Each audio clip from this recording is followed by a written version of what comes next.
اعوذ باللہ من الشیطان الرجیم بسم اللہ الرحمن الرحیم الحمد للہ رب العالمین والصلاة والسلام علی محمد وعلی آلہ وسلم۔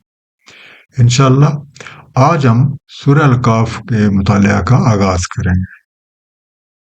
سورہ کہف ایک مکی سورہ ہے، شان نزول کے لحاظ سے 69، جبکہ ترتیب قرآنی کے لحاظ سے 18۔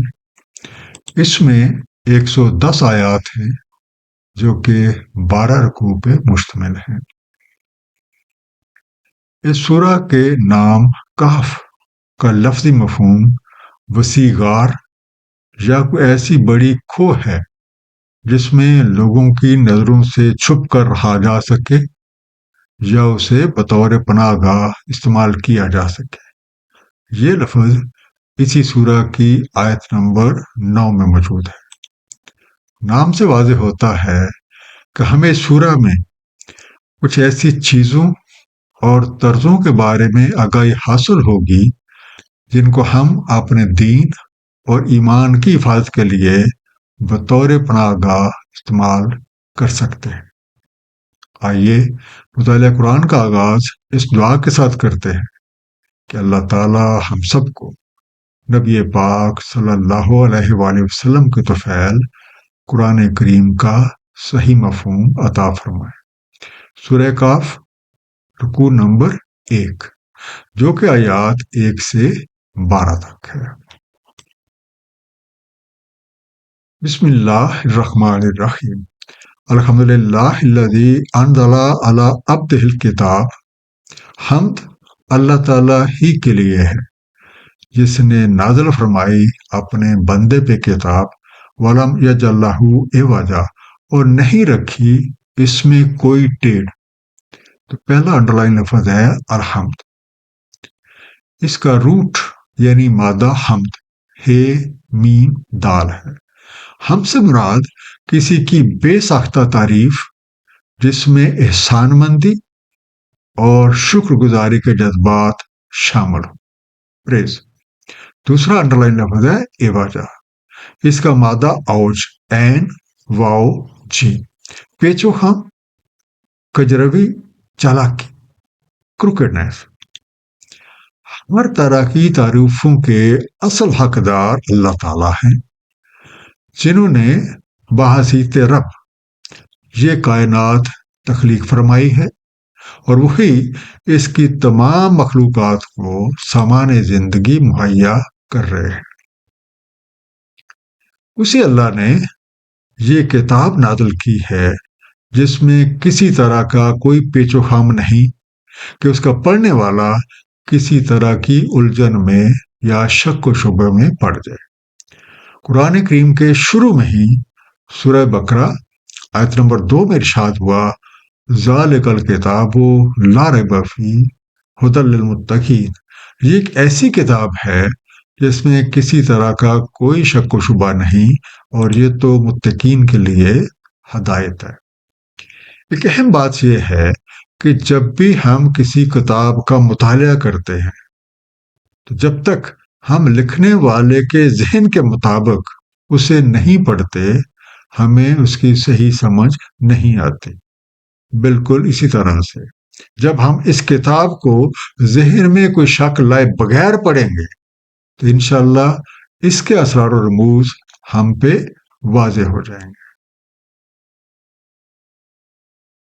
یشمل ینذر باسن شدیدم من لدن ہو، قائم شدہ تاکہ متنبع کر دے ایک شدید سختی کے بارے اس کے ہاتھ سے۔ وَيُبَشِّرَ الْمُؤْمِنِينَ الَّذِينَ يَعْمَلُونَ الصَّالِحَاتِ أَنَّ لَهُمْ أَجْرًا حَسَنًا، اور بشارت دے مومنین کو جو صالح اعمال کرتے ہیں کہ ان کے لیے ایک اجر حسنہ ہے۔ انڈر لائن لفظ ہے قیمن۔ اس کا مادہ قوم، کاف واو مین، پختہ اور ثابت شدہ چیز، جو ہم کہہ سکتے ہیں سیدھی، واضح اور معتدل، اسٹیبلشڈ۔ اس کتاب میں ہر ایک بات حق و صداقت اور توازن پہ مبنی ہے۔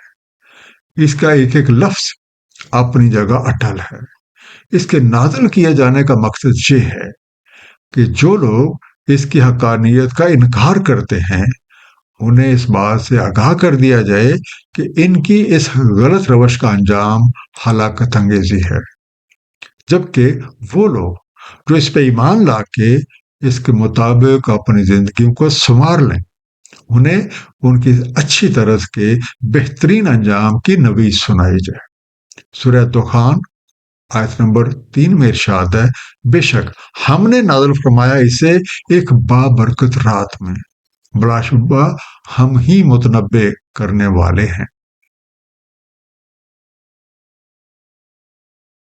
ماں کسی نہ فی ہے ابدا، جس میں وہ رہیں گے ابدن، وَيُنذِرَ الَّذِينَ قَالُوا اتَّخَذَ اللَّهُ وَلَدًا، اور متنبع کر دے ان کو جو کہتے ہیں اللہ تعالیٰ کوئی اولاد رکھتا ہے۔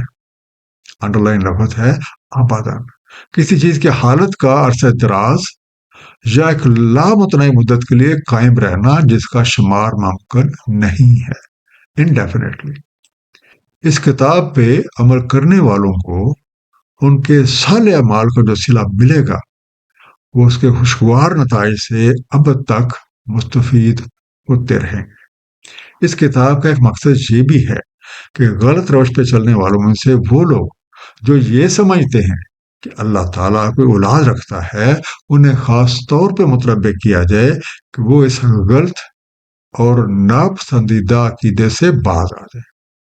یہ شرک ہے اور یہ تصور سراسر غلط اور باطل ہے، اور شرک اللہ کے نزدیک ظلم عظیم ہے اور یہ قابل مغفرت نہیں ہے، جیسا کہ سورہ نساء آیت نمبر 116 میں ارشاد ہے، بے شک اللہ تعالیٰ نہیں مغفرت فرماتا کہ شرک کیا جائے اس کے ساتھ، اور مغفرت فرما دیتا ہے اس کے علاوہ جو چاہتا ہے۔ جو کوئی شرک کرتا ہے اللہ کے ساتھ تحقیق بھٹک گیا گمراہی میں بہت دور تک۔ معلوم بہی من علم ولا لآبائہم، نہیں ہے انہیں اس بارے کچھ علم اور نہ ان کے آبا کو۔ کبرت کلمۃ تخرج من افواہہم، بہت بڑی بات نکل رہی ہے ان کے منہ سے۔ این یقولون الا کاذبا، وہ نہیں کہہ رہے مگر جھوٹ۔ ابا، اس کا روٹ ہے اباؤ، الف بے واو، وہ بڑے جن کے نقش قدم کی پیروی کی جائے۔ اس میں باپ دادے، اساتذہ کرام اور دیگر پیشوا شامل ہیں، ایلڈرز۔ ان شرک کرنے والوں کو حقیقت کا کچھ علم نہیں ہے، اور نہ ہی ان کے بڑے بوڑھوں کو جنہوں نے اس طرح کے عقائد کی بنیاد رکھی۔ انہیں اس بات کا احساس ہی نہیں کہ کس قدر سنگین بات ان کے منہ سے نکل سکتی ہے، اور اس بات کا ایمان رکھنا سراسر جھوٹ اور باطل پرستی ہے۔ حقیقت تو یہ ہے کہ اللہ تعالیٰ لم یلد ولم یولد ولم یکن لہ کفوا احد، نہ کوئی ان کا بیٹا، نہ باپ اور نہ ہی کوئی خاندان ہے۔ ان کے اقتدار اور اختیار میں کوئی بھی شریک نہیں، اور نہ ہی انہیں کسی طرح کی کمزوری لاحق ہے کہ انہیں کسی کی مدد کی ضرورت پڑے۔ سورہ بنی اسرائیل آیت نمبر 111 میں ارشاد ہے، اور کہہ دیں تمام تعریفیں اللہ تعالیٰ کے لیے ہیں جس نے نہیں اخذ کی اپنے لیے کوئی اولاد، اور نہ ہی اس کا شریک ہے اختیار کار میں، اور نہ ہی اس کا کوئی دوست ہے کمزوری کی وجہ سے، اور بڑائی کرو اس کی، کمال کی بڑائی۔ اور اللہ کا باقی نفس کا لا آثارہم، تو کہیں آپ اپنی جان بڑھا دیں گے ان کے آثار پر۔ علم یؤمنوا بہذا الحدیث آسفا، کہ نہیں وہ ایمان لاتے اس بات پر تعصب سے۔ باخیون، بخا سے بنا، بے خے این، تعصب یا دکھ سے خود کو ہلاکت تک پہنچا دینے والا، the one kills۔ اے دائی حق، آپ بہت نرم دل اور مخلوق خدا کے خیر خواہ۔ تو کیا جو لوگ قرآن کریم جیسی واضح حقیقت پہ ایمان نہیں لا رہے، آپ ان کے انجام کے بارے میں سوچ سوچ کر اپنی ہی جان ہلاک کر لیں گے۔ انا جعلنا ما علی الارض زینت اللہ، بے شک ہم نے بنایا جو کچھ زمین پہ ہے اس کی زینت، لنبلوہم اجرہم احسن عملا، تاکہ ہم انہیں جھانچیں کون ان میں سے عملاً احسن ہے۔ وَإِنَّا لَجَاعِلُونَ مَا عَلَيْهَا صَعِيدًا جُرُزًا، اور بے شک ہم کر ڈالنے والے ہیں جو کچھ اس پہ ہے چٹیل میدان، جرزا خشک اور بے آب ہو گیا، وہ زمین جس میں کچھ نہیں اگتا، پیرن۔ روئے زمین پہ جو کچھ بھی ہے وہ اہل زمین کے لیے وجہ زینت بنایا گیا ہے، تاکہ یہ بات معلوم کی جا سکے کہ زمین کے باسیوں میں کون اس کے استعمال میں اعتدال اور حسن توازن کی راہ اختیار کرتا ہے اور کون اسی کا ہی ہو کے رہ جاتا ہے۔ سورہ کاف آیت نمبر 30 میں ارشاد ہے، بے شک جو ایمان لائے اور انہوں نے اعمال صالح کیے بلا شبہ نہیں ضائع کرتے ہم اجر جو کوئی بھی احسن عمل کرتا ہے۔ کچھ لوگ وہ ہیں جو اس زمین کی زیب و زینت کو ہی مقصد حیات سمجھ لیتے ہیں۔ انہیں یہ حقیقت معلوم ہونی چاہیے کہ جس زمین پہ محنت نہ کی جائے وہ ایک دن چٹیل میدان بن جاتی ہے، اس کی پیداواری صلاحیتیں ختم ہو جاتی ہیں اور اس میں دھول ہی اڑتی پھرتی ہے۔ ام حسبت ان اصحاب الکہف والرقیم کانوا من آیاتنا عجبا، کیا تم حساب لگاتے ہو کہ اصحاب کہف اور رقیم ہماری نشانیوں میں سے ایک عجب نشانی تھے؟ الکہف اس کا روٹ، اس کا مادہ ہے کاف ہے فے، کوئی ایسی کھو یا جگہ جو عام نگروں سے اوجل ہے اور اس میں حفاظت کے ساتھ رہا جا سکے یا اسے بطور پناہ گاہ استعمال کیا جا سکے۔ کیفرن آپ کہہ سکتے ہیں کیویٹی۔ الرقیم رقم سے بنا، رے کاف میم، رقم کردہ، نقشدہ، کندہ کردہ، پختہ کار، آف انسکرپشن۔ اس سورہ کی شان نزول کے حوالے سے یہ بیان کیا جاتا ہے کہ مکہ کے مشرکین جن میں یہودی اور عیسائی دونوں شامل تھے، انہوں نے نبی پاک صلی اللہ علیہ وآلہ وسلم کا امتحان لینے کے لیے 3 سوال کیے۔ پہلا، اصحاب کہف کون تھے؟ دوسرا، حضرت خضر علیہ السلام کی کیا حقیقت ہے؟ اور تیسرا، کیا آپ کو ذوالقرنین کا قصہ معلوم ہے؟ ان قصوں کا تعلق یہودیوں اور عیسائیوں کی تاریخ سے تھا، لیکن عرب میں ان واقعات کا کوئی چرچا نہیں تھا۔ یہ سوال کرنے سے ان اہل کتاب حضرات کا منشا یہ تھا کہ وہ معلوم کریں کہ رسول اکرم صلی اللہ علیہ وآلہ وسلم غیبی علوم جانتے ہیں یا نہیں۔ ان چیزوں سے متعلق حقائق اہل مکہ کے لیے کسی عجب چیز سے کم نہ تھے، اور اصحاب کہف ایک زمانے کے لیے حیات بعد الممات کی نشانی بنائے گئے تھے۔ اذا والفتیۃ الی الکہف، جب پناہ گزین ہوئے چند نوجوان ایک کھو میں، فقالوا ربنا آتنا من لدنک رحمہ، تو انہوں نے کہا اے ہمارے رب ہمیں اپنی رحمت خاص سے نواز دیں، وہیئ لنا من امرنا رشدا، اور مہیا فرما دیں ہمارے معاملے میں ہمارے لیے سامان رشد۔ فتیہ فتی سے بنا، فے تے یہ نو عمر، نوجوان، ینگ۔